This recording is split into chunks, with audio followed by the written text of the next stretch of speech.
SEOULUNITED nations. Reuters. South Korean protesters clashed with thousands of police over the deployment of a defense system aimed at countering North Korean missile attacks, while China and the United States discussed options to rein in Pyongyang. The United States wants the UN Security Council to impose an oil embargo on North Korea, ban its exports of textiles and the hiring of North Korean laborers abroad, and subject leader Kim Jong-un to an asset freeze and travel ban, according to a draft resolution seen by Reuters on Wednesday. Pressure from Washington has ratcheted up since North Korea conducted its sixth and largest nuclear test on Sunday.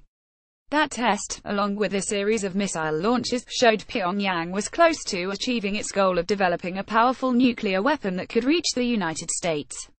Amid the rising tensions, Seoul installed the 4 remaining launchers of the U.S. anti-missile terminal high-altitude area defense THAAD system on a former golf course in the south early on Thursday. 2 launchers had already been deployed. More than 30 people were wounded when around 8,000 South Korean police broke up a blockade of about 300 villages and civic groups opposed to the THAAD system deployment, fire officials said. The decision to deploy the THAAD system has drawn strong objections from China, which believes its radar could be used to look deeply into its territory and will upset the regional security balance. See what happens. U.S. President Donald Trump has urged China, North Korea's biggest ally and trading partner, to do more to rein in its neighbor which has pursued its missile and nuclear weapons programs in defiance of UN sanctions and international condemnation.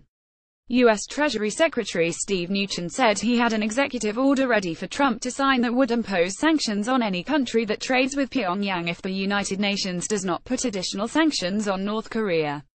Trump and Chinese President Xi Jinping committed on a phone call on Wednesday to take further action with the goal of achieving the denuclearization of the Korean peninsula, the White House said.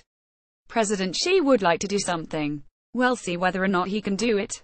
But we will not be putting up with what's happening in North Korea, Trump told reporters, although he offered no specifics. I believe that President Xi agrees with me 100%, he said. Parts of a terminal high-altitude area defense THAAD system arrive at Seongju, South Korea, September 7, 2017. Min Jae-ong News 1 via Reuters asked whether he was considering a military response to North Korea. Trump said certainly, that's not our first choice, but we will see what happens. Xi told the U.S. president during their 45-minute call that the North Korean issue must be resolved through dialogue and consultation. The United States had set aside for now plans to end a U.S. trade agreement with South Korea, a senior administration official said on Wednesday. The trade issue is unrelated to North Korea but has been a source of tension between the two allies. Moon Abe meet Japanese Prime Minister Shinzo Abe and South Korean President Moon Jae-in spoke at a regional meeting in the eastern Russian city of Vladivostok and agreed to try to persuade China and Russia to cut off oil to North Korea as much as possible, according to South Korean officials. The European Union's foreign and defense ministers will discuss further sanctions for North Korea on Thursday, the bloc's top diplomat said ahead of a EU ministers' meeting in the Estonian capital. However, sanctions have so far done little to stop North Korea boosting its nuclear and missile capacity as it faces off with Trump. China and Russia have advocated a freeze-for-freeze plan, where the United States and South Korea would stop major military exercises in exchange for North Korea halting its weapons programs, but neither side appears willing to budge. South Korean Marines wrapped up a 3-day firing drill on Thursday aimed at protecting its islands just south of the border with North Korea, while the Air Force will finish up a week-long drill on Friday.